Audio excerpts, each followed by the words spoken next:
아멘. 예.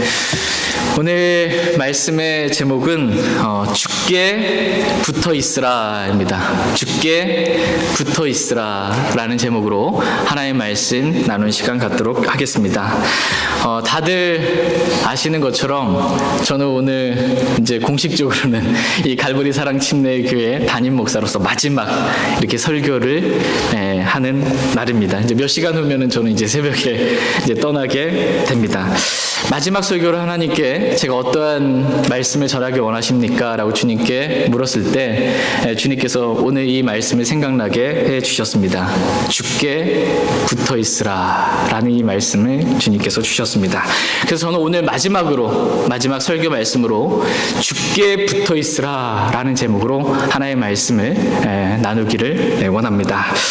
오늘 본문 말씀은 우리가 주께 붙어 있대 그냥 붙어 있는 것이 아니라 마음에 작정을 하고 주께 붙어 있으라 이렇게 말씀하고 계십니다. 그냥 내가 주께 붙어 있으면 좋고 뭐 안 붙어 있으면 어쩔 수 없고 이런 식의 마음이 아니라 나는 반드시 주님께 붙어 있겠다라는 이 마음으로 작정을 하고 주님께 붙어 있으라 이렇게 말씀하십니다. 제가 만 4년 동안 여기 갈보리 사랑 침례교회에서 사역을 했습니다. 그동안 수많은 설교의 말씀을 전했는데 다 잊어버리셔도 좋습니다. 다 잊어버렸는데 오늘 이 마지막 설교 제목, 마지막 본문 말씀은 여러분 마음에 깊이 꼭 새겨두셨으면 정말 감사하겠습니다. 왜냐하면 오늘 말씀대로 여러분이 정말 그렇게 사시기만 하신다면 여러분의 모든 문제는 다 주님으로부터 해결받을 수 있기 때문입니다. 그것도 근원으로부터 완전히 해결받을 수 있고 여러분이 정말 다른 사람들이 인정할 만큼 참된 그리스도의 삶을 살 뿐만 아니라 하나님께 영광이 되고 하늘에서 영원한 영광의 보상을 받을 수 있기 때문에 오늘 본문 말씀, 오늘의 제목만은 꼭 마음에 깊이 새겨두셨으면 좋겠습니다. 그러면 오늘 여러분이 기억하셔야 될 오늘 말씀의 제목이 무엇입니까? 예, 아멘. 주께 붙어 있으라입니다. 주께 붙어 있으라. 오늘은 마지막 설교니까 졸지 마시고 그동안 조신 분이 계셨더라도 졸지 마시고 그동안 딴 생각하지 마시고 이렇게 멍하고 있지 마시고 적극적으로 오늘은 제가 묻는 말씀에 또는 여러분이 마음으로 다가오는 말씀에 크게 아멘으로 이렇게 화답해 주셨으면 진심으로 감사드리겠습니다. 오늘 본문 말씀의 본문 말씀의 주소, 본문이 어디죠? 사도행전 11장 22절, 23절 이 말씀입니다. 오늘 본문 말씀의 배경을 잠시 설명드리겠습니다. 스데반 집사가 주님을 증거하다가 순교를 당했습니다. 이 일로 인해서 예수 그리스도를 믿는 사람들에게 엄청난 핍박이 예루살렘에 있게 되었습니다. 그래서 예루살렘에 있었던 주님을 믿는 성도들이 널리 흩어지게 되었습니다. 근데 감사한 사실은 핍박으로 인해서 예루살렘에 있던 성도들이 널리 흩어지면서 뭘 했을까요? 가는 곳마다 예수 그리스도를 선포했습니다. 이들이 흩어져서 가는 곳마다 복음을 전한 것입니다. 처음에는 이들이 유대인들에게만 복음을 전했습니다. 처음에 그리스도인들 그러면 다 유대교에서 개종한 유대인들이 다 그리스도인들이었습니다. 그래서 자기 동족 유대인들에게만 예수님을 선포하고 복음을 전했던 것입니다. 그런데 이제 그 중에 어떤 사람들이 안디옥에 이르러서 그리스말 하는 이방인들에게도 주 예수 그리스도를 선포하게 된 것입니다. 그랬더니 주님의 손이 그들과 함께함으로 말미암아 많은 수의 사람들이 주 예수 그리스도를 믿고 주님께로 돌아오는 놀라운 일들이 일어나게 되었습니다. 그때 안디옥에 있던 이방인들이 주님께로 수많은 사람들이 돌아왔다라는 이 소식이 예루살렘에 있는 교회의 귀에도 들어가게 된 것입니다. 그래서 그들이 바나바를 이제 안디옥으로 보낸 것입니다. 바나바를 예루살렘에 있던 바나바를 안디옥으로 이렇게 보내서 바나바가 안디옥에 이르렀을 때 하나님의 은혜가 이 안디옥에 임한 것을 보고 즐거워하면서 그들 모두에게 다음과 같은 권면의 말씀을 전하고 있습니다. 그 말씀이 오늘 말씀의 제목이고 내용입니다. 다 같이 오늘 본문 말씀이 사도행전 11장 23절 같이 읽겠습니다. 사도행전 11장 23절 같이 읽겠습니다. 그가 이르러 하나님의 은혜를 보고 즐거워하며 그들 모두에게 권면하여 그들이 마음에 작정을 하고 주께 붙어 있으라고 하니라. 아멘. 바나바가 이 안디옥에 이르렀을 때 하나님의 은혜가 임한 것을 봤습니다. 이 하나님의 은혜가 임한 것을 보고 핍박이 있었지만 이 하나님의 은혜가 임했던 것을 보고 하나님께 감사하고 즐거운 마음 가운데 이렇게 말씀을 전하고 있습니다. 여기서 한번 살펴보고 싶은 말씀은 뭐냐면 핍박이 있잖아요. 그래서 널리 흩어졌잖아요. 근데 지금 바나바는 핍박을 본 게 아니고 뭘 봤어요? 하나님의 은혜를 본 겁니다. 핍박 가운데 임한 하나님의 은혜를 보고 즐거워하고 기뻐하고 감사했던 것을 보게 됩니다. 그러나 저와 여러분들은 어떤 저희는 좀 어리석어서 우리 삶에 핍박과 어려운 일이 있으면은 하나님의 은혜는 보지 못하고 뭐밖에 안 보여요? 지금 내가 힘든 것밖에 안 보이는 거예요. 내가 지금 죽겠는 거, 어려운 거 이것밖에 안 보이는데 우리의 눈을 들어서 우리의 어려움, 이 힘든 이것들을 보지 말고 이러한 어려운 순간에도 우리에게 임한 하나님의 은혜를 저희 모두가 바라볼 수 있길 원합니다. 그래서 하나님을 원망하지 않고 안 좋은 마음, 불평하는 마음을 제가 쏟아내지 않고 바나바와 같이 하나님의 은혜를 바라보고 하나님께 감사드리고 즐겁게 주님을 따르고 섬길 수 있길 원합니다. 이렇게 바나바가 하나님의 은혜를 보고 즐거워하며 다음과 같은 권면의 말을 합니다. 무슨 말씀인지 오늘 본문 말씀 또다시 한번 읽어보도록 하겠습니다. 같이 11장 23절 같이 읽겠습니다. 그가 이르러 하나님의 은혜를 보고 즐거워하며 그들 모두에게 권면하여 그들이 마음에 작정을 하고 주께 붙어 있으라고 하니라. 아멘. 바나바는 지금 그들 모두에게 권면합니다. 바로 저와 여러분 모두에게 지금 주님은 말씀하십니다. 마음에 작정을 하고 주께 붙어 있으라 라고 말씀하십니다. 오늘 여러분의 마음에 작정을 하시기 바랍니다. 한 가지 작정해야 될 게 있어요. 오늘부터 내가 무슨 일이 있어도 나는 주께 붙어 있겠다라고 마음에 꼭 작정하시길 바랍니다. 하나님, 저는 앞으로 제게 어떠한 일이 일어나도 저는 주님께만 꼭 붙어 있겠습니다 라고 이렇게 마음에 작정하는 귀한 시간 될 수 있길 원합니다. 잠시 제가 시간을 드리겠습니다.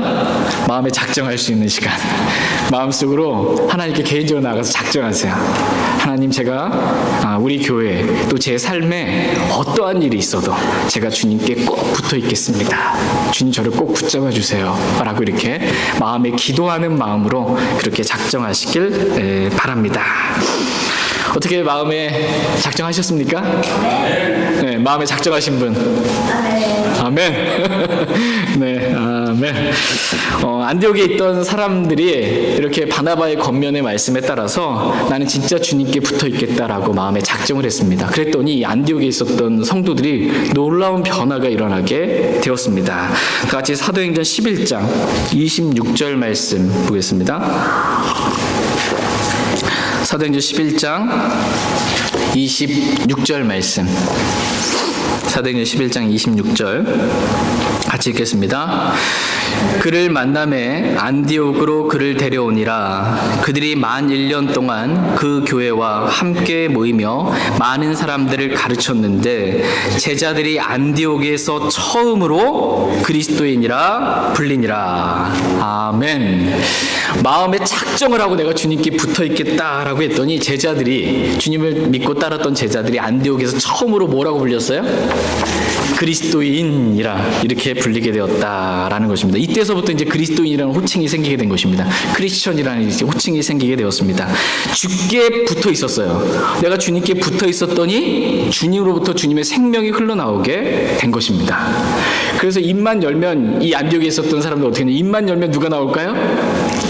그리스도가 나오는 거예요. 불평과 원망 나오는 게 아니고 그리스도께 붙어 있었더니 입만 열면 내 마음에 가득한 그리스도만 나오게 된 것입니다. 어떠한 일을 하면 마치 그리스도께서 하시는 것처럼 그리스도께서 사시는 삶을 살게 된 것입니다.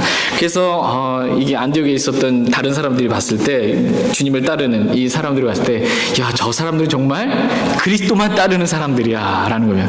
저 사람들은 정말 그리스도만 따르는, 그리스도밖에 모르는 그리스도인이야라는 말이 나오게 된 것입니다. 근데 오늘날 많은 사람들의 경우는 어떻습니까? 썬데이 크리스찬이라고만 주일에만 그리스도인처럼 이렇게 성경 제끼고 이렇게 가지. 죄송합니다. 오늘 통역이 좀 안 돼가지고 말씀을 좀 이렇게 해주시면 좋을 것 같습니다. 근데 오늘날 많은 그리스도인들이 어떠냐 하면 이 기독교라고 안 하고 좀 우리가 듣기 참 힘든 그런 말들 하죠. 개독교다라고 이렇게 할 만큼 아마 주님을 믿는 많은 사람들이 욕을 먹고 있습니다. 이유가 뭘까요? 왜 욕을 먹으며 살까요? 그리스도인처럼, 그리스도인답게 진짜 살지 않기 때문입니다. 그러니까 말만 그리스도인이고 겉만 그리스도이지 주께 붙어있지 않기 때문에 그렇습니다. 세상과 더 가깝지 주님과 가깝지 않기 때문입니다. 그러나 하나님께서 오늘 저와 여러분들에게 말씀하십니다. 뭐라고 말씀하세요? 주께 붙어있으라, 이렇게 말씀하십니다. 주님께 붙어있으면 정말 그리스도인다운 그러한 삶을 살아갈 수 있다라고 말씀하십니다. 내가 그리스도인답게 살아야지라고 포장하는 거 삶이 아니고 그냥 우리는 주님께만 붙어 있으면 그리스도인답게 자연스럽게 그렇게 살아갈 수가 있는 것입니다.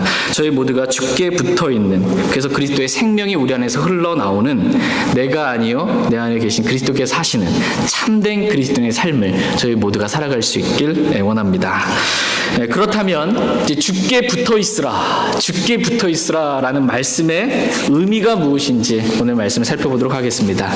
우리가 어떻게 하는 것이 주께 붙어 있는 것일까요? 어떻게 하는 것이 주께 붙어 있는 것일까? 첫 번째로 주께 붙어 있으라라는 말씀의 의미는 말씀에 붙어 있으라는 것입니다. 주께 붙어 있으라라는 말씀은 이 말씀에 붙어 있으라는 거예요. 이 말씀과 떨어지지 말라는 것입니다. 마음과 생각이 하루 온종일 이 말씀에 붙어 있으라는 것입니다. 우리 주 예수 그리스도는 하나님의 말씀으로 불리십니다. 요한계시록 19장 13절 말씀에 보시면 그분의 이름은, 예수 그리스도의 이름은 하나님의 말씀이라 불리니라, 이렇게 말씀하고 계십니다. 주 예수 그리스도의 이름이 뭐라는 거예요? 하나님의 말씀이라는 것입니다. 처음에 말씀이 계셨고 말씀이 하나님이신데 그 말씀이 육신이 되어 나타나셨어요. 말씀이 육신이 되어서 나타나셨어요. 그분이 누구세요? 예수 그리스도이십니다. 이제 그렇다면 질문입니다. 처음에 말씀이 계셨습니다. 근데 이 말씀이 육신이 되어 나타난 것이 아니고 사람의 문자로 나타났어요. 말씀이 문자로 나타났어요. 그럼 뭐가 될까요? 아멘. 말씀이 문자로 나타나면 성경이 되는 것입니다. 말씀이 문자로 나타나면 성경입니다.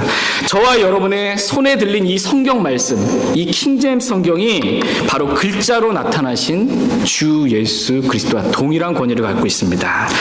예수 그리스도도 하나님의 말씀이라 불리고 이 성경도 하나님의 말씀이라 불립니다.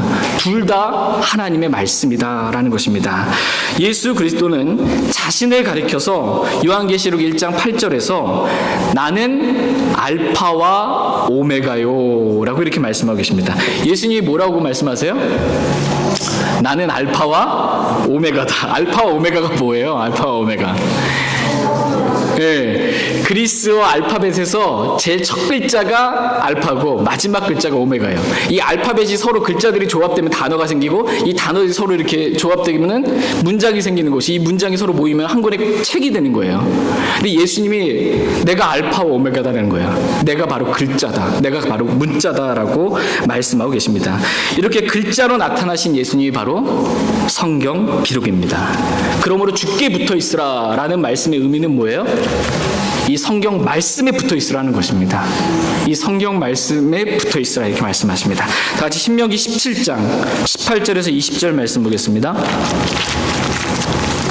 신명기 17장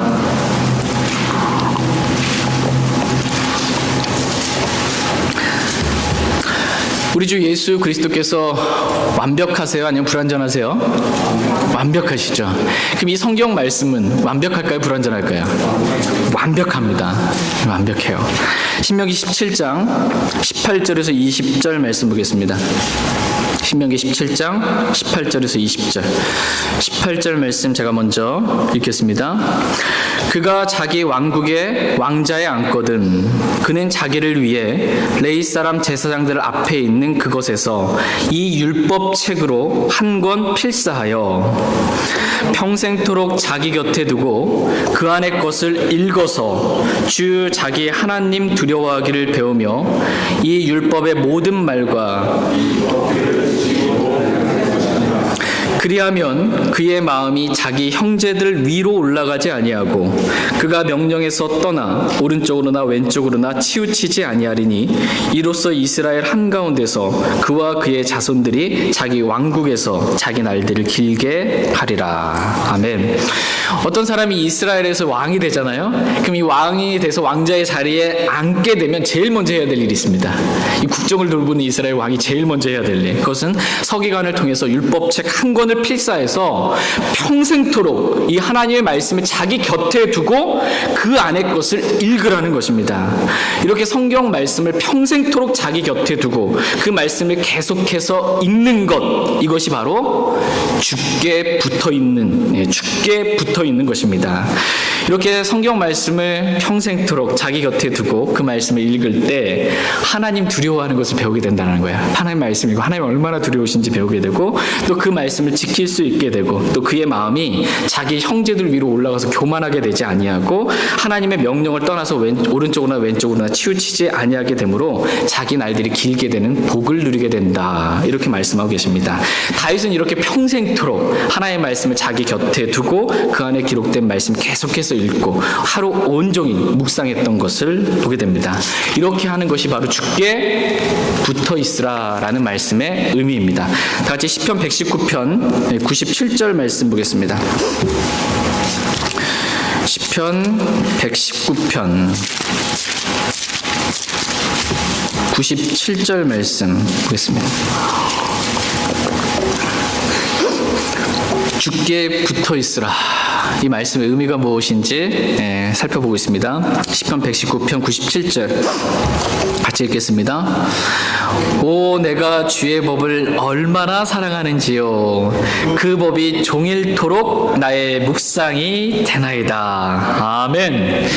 다윗은 주의 법을 사랑했습니다. 그래서 그 법을 종일토록 묵상하며 살았습니다. 이렇게 주의 말씀을 읽고 하루 온종일 그 말씀을 묵상하며 말씀과 가까이 사는 것, 이것이 바로 주께 붙어 있으라라는 말씀의 의미입니다. 저희 모두가 이렇게 주께 붙어 있으라라는 이 명령에 순종하여 평생토록 우리가 어디를 가든지 주님의 말씀을 가지고 그 안에 기록된 말씀을 읽고 그 말씀을 묵상하면서 그 말씀에 순종하며 말씀과 가까이, 말씀과 붙어있는, 주께 붙어있는 삶을 살아갈 수 있길 원합니다.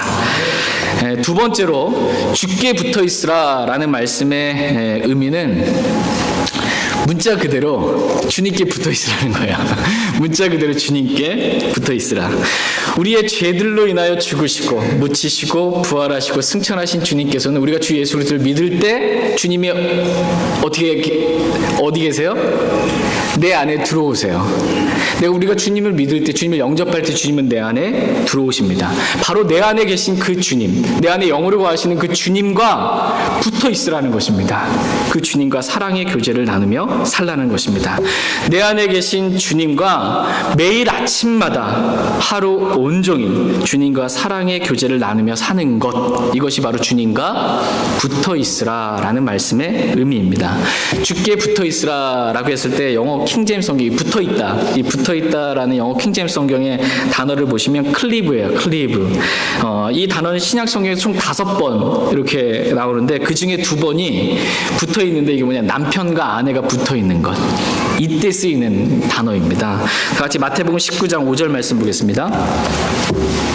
마태복음 19장 5절. 이해를 돕기 위해서 지금 말씀을 살펴보고 있습니다. 마태복음 19장 5절. 우리가 주님께 붙어 있어야 되는데 얼마만큼 붙어 있어야 하는가? 마태복음 19장 5절 말씀 보겠습니다. 마태복음 19장 5절 말씀 같이 읽겠습니다.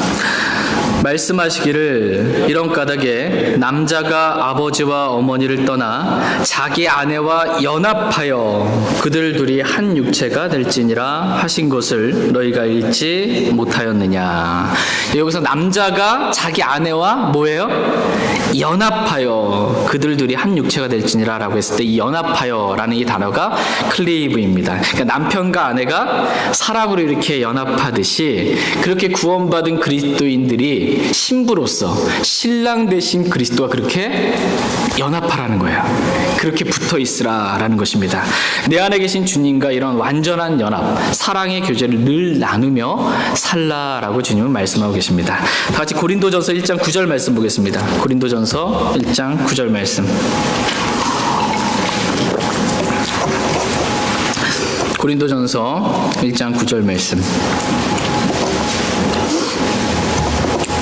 고린도전서 1장 9절 말씀, 매우 중요한 말씀입니다. 같이 한번 읽겠습니다. 시작. 너희를 부르사 자신의 아들 예수 그리스도 우리 주와 교제하게 하시는 하나님은 신실하시도다. 아멘. 하나님께서 저와 여러분을 부르셨어요. 구원으로 부르셨습니다. 저와 여러분들이 이렇게 부르신 그 목적이 지금 뭐라고 말씀하고 계세요? 네. 예, 하나님의 아들 예수 그리스도와 교제하게 하기 위함이다 라고 이렇게 말씀하고 계십니다. 하나님께서는 저와 여러분이 늘 내 안에 계신 주님과 교제하며 사랑의 교제를 나누며 살게 되기를 원하십니다. 아침에 일어나자마자 무릎 꿇고 기도하고 말씀을 펴서 읽으면서 이 말씀이 하나님의 입에서 나오는 모든 말씀이라고 그랬잖아요. 이 말씀이 하나님의 입에서 나온 거예요. 그래서 주님의 음성을 듣는 겁니다. 내 양들은 내 음성을 들으며 주님의 음성을 들으면서 마음을 쏟아놓고 기도하면서 주님과 교제하는 삶을 살라라는 것입니다. 그런데 오늘날 이렇게 주님과 교제하는 그리스도인들이 많을까요? 적을까요? 오늘 이렇게 주님과 교제하며 살아가는 그리스도인들은 정말 찾아보기 힘듭니다. 그냥 아침에 일어날 때 늦게 일어나서 아이들 밥 챙기고 씻고 살림하고 일하고 이렇게 나갑니다. 시간이 많은 날도 그냥 육신이 원하는 것들에 시간들을 쓰지, 그러다 보니까 말씀을 읽지도 않고 주님의 음성을 듣고 마음을 쏟아놓고 기도하는, 주님과 교제하는 시간도 거의 이렇게 갖지 않고 살아가는 소위 말하는 그리스도인들이 많이 있습니다. 하나님께서는 분명히 우리를 주님과 교제하라고, 주님과 교제하는 삶을 살라고 불러주셨는데 주님과 교제하며 사는 그리스도인들은 정말 적은 것입니다. 왜 그럴까요? 네, 맞습니다. 네, 주님과 교제하라고 불렀는데 이게 주님과 교제하며 살지 않은 그리스도인이 참 많아요. 이유는 내가 마음에 작정을 하고 죽게 붙어 있으라고 그랬는데 마음에 작정을 하지 않는 겁니다. 마음에 작정을 하지 않기 때문에 주님과 교제하며 사는 그리스도인들은 참 적은 것입니다. 아, 그렇게 주님과 교제하며 살면 참 좋긴 좋은데 나도 그렇게 하고 싶기는 한데 결론은 뭐예요? 안 된다는 거예요. 이유는 뭐냐면 마음에 작정을 하지 않는 거예요. 내가 반드시 아침에 일어나서 내가 주님과 말씀과 기도 가운데 교제하는 삶을 살겠다. 하루 온종일 하나님의 말씀을 내가 묵상하며 살겠다. 라고 내가 주님과 교제하며 살겠다라고 마음에 작정하지 않기 때문에 주님과 교제가 되지 않는 것입니다. 그러나 하나님께서 오늘 저와 여러분들에게 말씀하십니다. 마음에 작정을 하고 주께 붙어 있으라라고 주님 말씀하십니다. 저희 모두가 이렇게 마음에 작정을 하고 오늘 밤부터 내일 아침서부터 그렇게 주님과 교제하는 그런 시간들을 풍성히 가질 수 있길 원합니다. 아멘. 네. 이렇게 매일 아침마다 일어나자마자 제일 먼저 우리가 해야 할 일, 그것은 주님께 붙어 있는 것, 바로 말씀을 펴서 읽고 기도하면서 주님과 교제하는 것임을 잊지 않고 실제로 저희가 그렇게 살 수 있길 원합니다. 이렇게 주님과 실제로 교제하는 삶을 살잖아요. 제가 장담하건대 여러분이 가지고 계신 모든 문제는 다 해결받을 수 있습니다. 주님과 교제만 되면 다 해결받을 수 있습니다. 어떻게 겉으로 봤을 때는 아직 해결 안 된 것 같은데요, 마음에서는 다 해결됐어요. 마음에서는 주님과 교제하면 다 해결받을 수 있습니다. 이렇게 주님과 교제하는 삶을 매일 아침마다 매 순간마다 사는 것이 정말 얼마나 행복한 삶인지 저희 모두가 늘 경험하며 살아갈 수 있길 원합니다. 세 번째로 주께 붙어 있으라. 주께 붙어 있으라라는 말씀의 의미는 주님의 몸인 교회 안에 붙어 있으라라는 것입니다. 그것도 마음에 작정을 하고 주님의 몸인 교회에 붙어 있으라 이렇게 말씀하고 계십니다. 다 같이 에베소서 1장 23절 말씀 보겠습니다. 에베소서 1장 23절 말씀. 주께 붙어 있는 것이 무엇인지 보겠습니다. 내가 실제로 주님께 붙어 있는 것. 에베소서 1장 23절. 에베소서 1장 23절 같이 읽겠습니다. 교회는 그분의 몸이니 곧 모든 것 안에서 모든 것을 충만하게 하시는 분의 충만이니라. 아멘. 교회는, 이 갈보리 사랑 침례교회는 뭐라고 말씀하세요? 네, 주님의 몸이다 이렇게 말씀하십니다. 이 말씀의 의미는 주님의 몸인 교회가 바로 주님을 말씀하신다라는 거예요. 주님을 나타낸다라는 것입니다. 주님 자신을 의미하는 것입니다.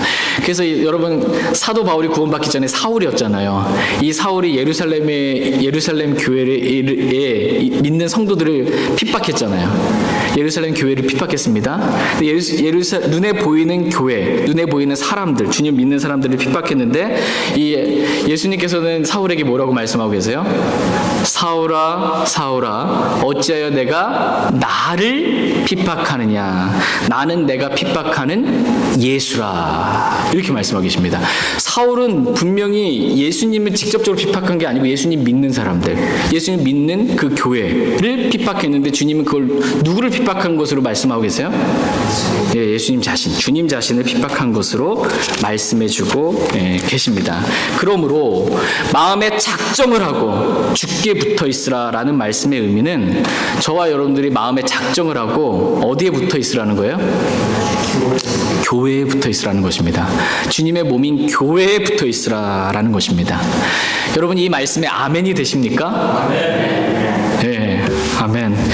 주님께서 사울에게 가르쳐 주신 진리가 바로 이겁니다. 주님의 몸인 교회, 주님의 몸인 교회가 바로 주님 자신을 나타낸다라는 걸 저희 모두가 배울 수 있길 원합니다.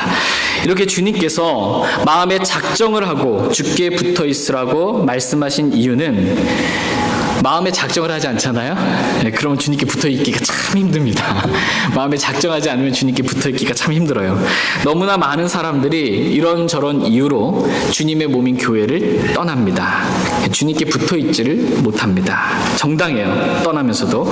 또한 너무나 많은 사람들이 성경을 읽지 않고 살아갑니다. 하루를 살아도, 일주일을 살아도, 한 달을 살아도, 두 달, 세 달 살아도 거의 성경을 읽지 않고 살아가는 사람들이 많아요. 주께 붙어 있질 않는 것입니다. 또한 너무나 많은 사람들이 주님과 교제하며 살질 않습니다. 1년, 2년, 구원받은 지 10년 됐다고 하는데도 주님과 어떻게 교제하는지를 모릅니다. 그냥 말씀을 읽는다고 하는데, 기도는 한다고 하는데 영 안에서 주님과 만나서 사랑의 교제를 나누는 것은 잘 모르는 것입니다. 종교적인 삶만 사는 것입니다. 왜 그럴까요? 예, 마음에 작정을 하지 않았기 때문입니다. 마음에 작정을 하고 주님께 붙어 있어야 되는데 이 마음의 작정이 잘 안 되는 것입니다. 내가 반드시 주님의 말씀을 읽고 묵상하고 매일 아침마다 내가 말씀을 읽고 주님과 교제하겠다. 주님의 몸인 교회, 이 모임 가운데 내가 절대로 빠지지 않겠다라고 작정을 해야 되는데 작정을 하지 않는 것입니다. 그러니 주께 붙어 있으라라는 이 명령에 순종할 수가 없는 것입니다. 그러나 하나님께서 오늘 저와 여러분들에게 명령하세요. 마음에 작정을 하고 주께 붙어 있으라 이렇게 말씀하십니다. 이 말씀이 오늘 제가 마지막으로 여러분들에게 드리고 싶은 권면의 말씀입니다. 마음에 작정을 하고 주께 붙어 있으라. 우리가 이렇게 마음에 작정을 하고 주께 붙어 있으려고 해도 우리가 주님께 붙어 있지 못하도록 방해하는 것들이 너무나 많아요. 마음에 작정을 해도 그게 참 쉬운 일은 아니에요. 첫 번째, 뭐가 우리를 주님께 붙어 있지 못하도록 방해하는지 세 가지를 살펴볼 텐데, 첫 번째가 마귀입니다. 마귀. 이 사탄 마귀가 울부짖는 사자같이 삼킬자를 찾아 두루 지금 다니고 있다 이렇게 말씀하고 계세요. 마귀가 졸고 있어요. 그 삼킬자를 찾아 두루 다니고 있어요. 삼킬자리 찾아 두루 다니고 있습니다. 거기다가 불화살까지 쏘아대면서 막 마음에 생각과 마음에 불화살까지 쏘아대면서 막 다니고 있는 것입니다. 사자가 사냥할 때 어떻게 사냥을 해요? 보신 적 있으세요? 동물의 왕국이라든지 뭐 이런 거 보면 사자 역시 짐 사슴이든 이렇게 사냥이든 우리 때가 있잖아요. 이렇게 있으면은 사자가 슬금슬금 이렇게 주위를 이렇게 슬금슬금 조금씩 접근을 합니다. 그러고서 이제 갑자기 어느 정도 가까워졌고 이제 사냥의 가능성이 좀 높아졌다 싶을 때 갑자기 확 달려듭니다. 그럼 이제 무섭게 하는 거예요. 이 무리를 무섭게 확 합니다. 그럼 이 무리에서 떨어지는 게 하나 있어요. 떨어지는 게 다 이쪽으로 도망가는데 혼자 저쪽으로 도망가는 게 있어요. 그러면 이 사자는 어떻게 하냐면 그 무리에서 떨어진 존재만 쫓아가는 거예요. 물에서 떨어진 것만. 그 물에서 떨어진 것만 쫓아가면 아무리 빨라도요 이게 지칠 수밖에 없어요. 하나 떨어지면 지칠 때까지 쫓아가는 겁니다. 그래서 지쳐가지고 에라 날 잡아먹어라 이렇게 하고 있을 때 사자 잡는 거예요. 사자가 이렇게 사냥을 합니다. 이와 마찬가지로 마귀는 저와 여러분들을 주님으로부터 이렇게 떨어뜨리게 하려고, 주님께 붙어있지 못하게 하려고 여러 가지 이렇게 상황과 환경이나 여러 가지 많은 것들을 우리를 두렵게 합니다. 무섭게 합니다. 확 놀라게 한 다음에 또는 마음이 상하게 한 다음에 이 무리로부터 떨어뜨리게 해요. 교회로부터, 주님의 몸인 교회로부터 이렇게 슬슬 떨어뜨리게 합니다. 그리고서 이제 어떻게 거의 사냥이 다 된 거예요. 이제 이렇게 떨어졌으면은 이 울부짖는 사자 이 마귀가 거기만 쫓아가면 돼요. 그래서 지치게 만듭니다. 삶이 참 힘들고 지치게 만들어서 삼켜버리게 됩니다. 이 사탄의 밥이 되고 마는 것입니다. 이렇게 사탄은 우리를 주님과 떨어지게 붙어있지 못하게 만드는 그러한 존재가 바로 사탄입니다. 두 번째, 우리를 주님과 붙어있지 못하도록 막고 있는 것은 바로 저와 여러분들의 육신입니다. 저와 여러분의 육신이 주님과 이렇게 붙어있지 못하게 만듭니다. 어떻게 보면 이 사탄보다 더 강력하고 더 찐득이처럼 평생토록 내 안에 붙어가지고서는 이렇게 졸졸 쫓아다니며 떨어지지도 않고 내 안에 붙어서 나를 주님과 계속해서 멀어지게 하는 존재, 이게 바로 우리의 육신입니다. 죽을 때까지 우리를 떠나지 않고 우리와 항상 함께 있으면서, 주님도 아니면서 우리와 항상 함께 육신이 우리와 항상 함께 있으면서 우리를 하여금 매 순간마다 육신적인 생각들이 넣어지면서 이 주님과 떨어지게 만드는 존재, 이게 바로 우리 자신의 육신입니다. 그래서 순간 내가 영적으로 좋았다가도요 순간 방심하잖아요. 육신적인 생각이 순간 탁 들어옵니다. 그 육신적인 생각을 딱 붙잡고 계속 꼬리에 물고 생각을 하잖아요. 말씀을 묵상해야 되는데 이 육신적인 생각을 묵상하고 있으면 완전히 주님과 멀어지게 됩니다. 육신적인 생각이 들어오게 되잖아요. 육신적인 생각을 내가 딱 하고 있는 그 순간은 성경에서 뭐라고 말씀하시냐면 하나님과 원수된 상태라고 말씀하십니다. 다 같이 로마서 8장 7절 말씀 보겠습니다. 로마서 8장 7절 말씀.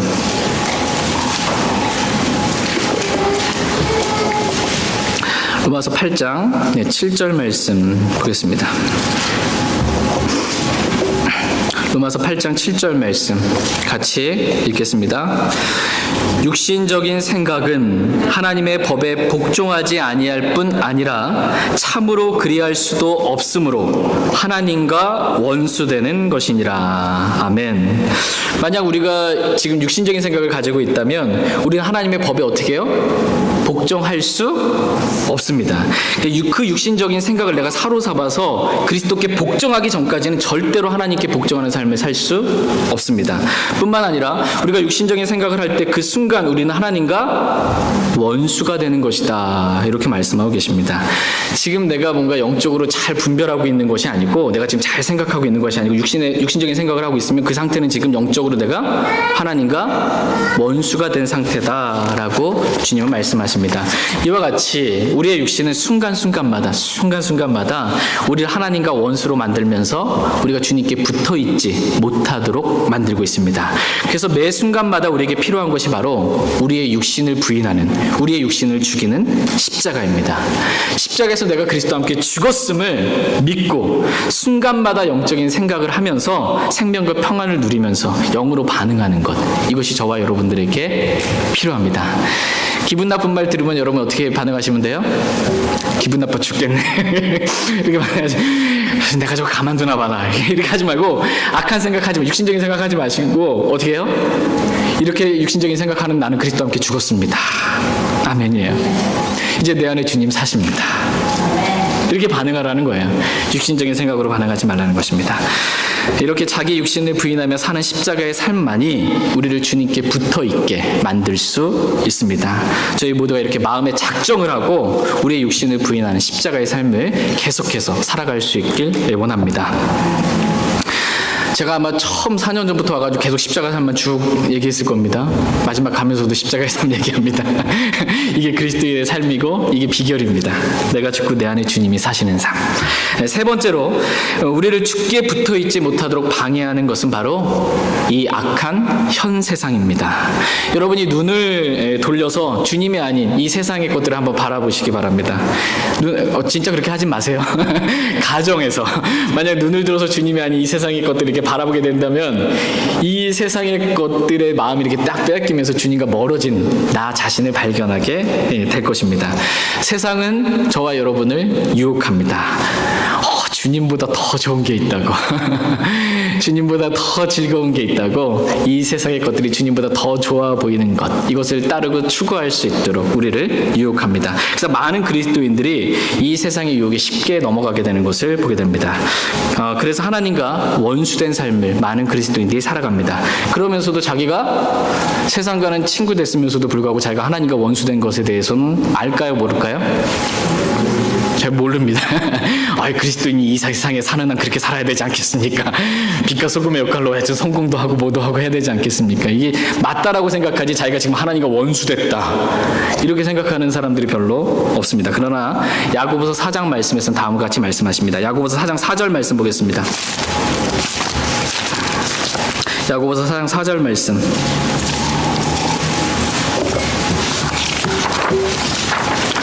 야고보서 4장 4절 말씀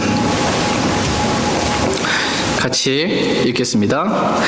너희 간음하는 남자들과 간음하는 여자들아, 세상과 친구가 되는 것이 하나님과 원수되는 것인 줄 너희가 알지 못하느냐. 그러므로 누구든지 세상의 친구가 되고자 하는 자는 하나님과 원수가 되느니라. 그러므로 누구든지 세상과 친구가 되고자 하는 자는 하나님과 뭐가 돼요? 원수가 되는 거예요. 하나님과 원수돼서 살아간다는 거 진짜 끔찍한 삶입니다. 하나님과 원수가 된다. 그러니까 세상과 내가 가까우면 가까울수록 나는 하나님과 그만큼 더 멀어지게 되는 것이고 더 많이 원수가 되는 것입니다. 이와 같이 세상은 우리를 주님과 멀어지게 합니다. 그리스도인의 이 3대 적이 있어요. 지금까지 살펴봤던 거 뭐예요? 첫 번째가 마귀, 두 번째가 육신, 세 번째가 세상. 근데 이 어떻게 보면 삼위일체예요. 이 마귀, 육신, 세상이 공조가 너무 잘 돼요. 이 협공이 너무 잘 돼가지고 이 협공으로 우리를 공격하는데 이루 말할 수 없이 진짜 우리들을 공격을 합니다.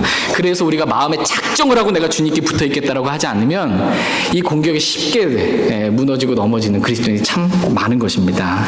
마음에 작정을 하고 주님께 붙어 있으려도 힘이 드는데 마음에 작정도 하지 않고 그냥 주님께 붙어 있으면 좋고 뭐 안 되면 어쩔 수 없고 그러면 주님과 이렇게 관계없이 살아가는 그리스도인들 너무나 많은 것입니다.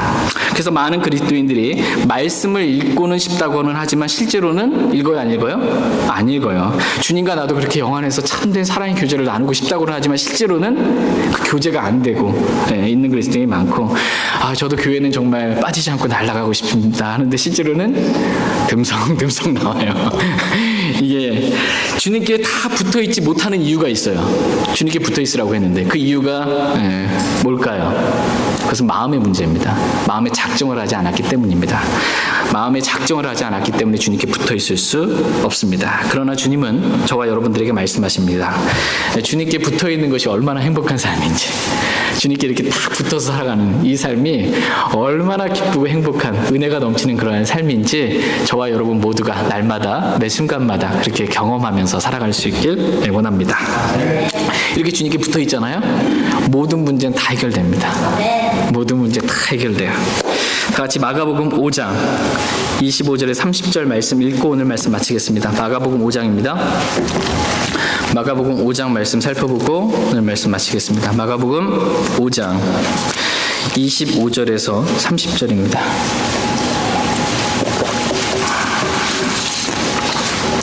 마가복음 5장 25절에서 30절 말씀.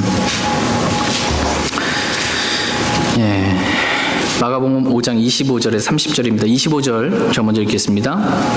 12해 동안 혈류증이 있던 어떤 여자가 있었는데 그녀가 많은 의사에게 많은 일들로 고통을 받고 자기가 가진 모든 것도 허비하였으나 좋아진 것이 없고 도리어 더 심해지던 차에 예수님에 관한 소문을 듣고 밀려드는 무리 가운데에서 뒤로 들어와 그분의 옷에 손을 대니 이는 그녀가 이르기를 내가 그분의 옷에만 손을 대도 온전하게 되리라 하였기 때문이더라. 즉시 그녀의 피 나오는 근원이 마름에 그녀가 자기가 그 역병에서 나은 줄을 몸으로 느끼니라. 예수님께서 즉시 효능이 자기에게서 나간 줄을 스스로 아시고 밀려드는 무리 가운데서 돌이키며 이르시되 누가 내 옷에 손을 대었느냐 하시니. 아멘. 12해 동안이나 오랜 기간입니다. 12해 동안이나 혈류증이 있던 어떤 여자가 있었습니다. 근데 이 여자가 자신의 질병을 해결받기 위해서, 자신의 문제를 해결받기 위해서 많은 의사들을 찾아다녔습니다. 그런데 결과는 어땠습니까? 자신의 이 질병의 문제를 해결받기 위해서 많은 의사들을 찾아다녔는데 결과는 고통이었다라는 것입니다. 자기가 가진 모든 것은 허비하고 좋아진 것은 전혀 없는 것입니다. 도리어 더 심해진 것입니다. 그러던 차에 이제 예수님에 관한 소문을 듣게 된 것입니다. 그래서 이 여자가 예수님께 가까이 다가가게 된 것입니다. 밀려드는 그 무리들이 있는데 그 무리를 이렇게 뚫고 뒤로 가서 예수님의 옷에 지금 손을 댄 것입니다. 그때 이 여자의 마음은 내가 이 예수님의 옷에 손을 대기만 해도, 예수님의 옷에 손을 대기만 해도 내가 온전하게 되리라 라는 그 믿음이 있었던 것입니다. 이 믿음을 가지고 지금 이 여자가 주님께 가까이 다가가서 손을 댄 것입니다. 그랬더니 어떠한 일이 일어났습니까? 즉시 피가 나오는 그 근원부터 치료받게 되었다 이렇게 말씀하고 계십니다. 자신도 몸으로 느낄 만큼 그렇게 분명하게 치료를 받게 된 것입니다. 우리는 이 말씀을 통해서 분명한 진리를 배울 수 있습니다. 첫 번째 진리는 주님이 아닌 다른 방법으로, 주님 말고 다른 거 아무리 찾아다녀봐야 해결받을 수 있어요? 받을 수 없어요? 해결받을 수 없다라는 것입니다. 우리의 문제는 오직 주님만 해결해 주실 수 있습니다. 주님이 아닌 다른 많은 사람들을 찾아다녀봐야 그것은 고통이고 시간 허비하는 것이고 돈 허비하는 것이고 좋아지는 것이 아니고 더 심해지는 것이다 라는 것입니다. 두 번째 진리는 믿음으로 우리가 주님께 가까이 다가가기만 한다면, 믿음으로 우리가 주님께 나아가기만 한다면 우리는 우리의 모든 문제는 다 해결받을 수 있다라는 것입니다. 그것도 근원부터 다 해결받을 수 있다라고 주님 말씀하십니다. 믿음으로 주님의 옷에 손을 살짝 갖다 대기만 했는데도 피가 나오는 그 근원부터 치료받게 되었는데, 하물며 우리가 마음에 작정을 하고 주님께 내가 붙어있게 되면은 얼마나 더 많은 문제들이 얼마나 더 놀랍게 치료받을 수 있겠습니까? 주님으로부터 효능이 나오는 거예요. 그래서 우리가 주님께 붙어있기만 하면 모든 문제는 해결받을 수 있습니다. 모든 문제 해결 방법은 다 주님 자신입니다. 우리가 주님께 붙어있을 때, 그래서 우리가 주님의 말씀을 읽고 주님과 교제하고 주님의 몸인 교회 가운데 교회를 사랑하면서 이 교회 모든 모임에 있을 때 정말 많은 문제들이 근원부터 해결받을 수 있습니다. 저희 모두가 이렇게 마음에 작정을 하고 주께 붙어 있을 수 있길 원합니다. 그래서 주님께서 치료해 주시는, 주님께서 내가 가지고 있는 이 잘 해결되지 않은 고질적인 문제까지도 근원부터 치료해 주시는 놀라운 은혜를 저희 모두가 경험할 수 있길 원합니다. 주님과 교제가 회복되면 모든 문제는 다 해결됩니다. 주님과 교제를, 사랑의 교제를, 그렇게 신랑 되신 주님과 이렇게 사랑의 교제를 더 많이 가질 수 있길 원합니다. 다 같이 일어나셔서 오늘 들으신 말씀 기억하시고 주님 앞에 나가 개인적으로 기도하는 시간 갖도록 하겠습니다.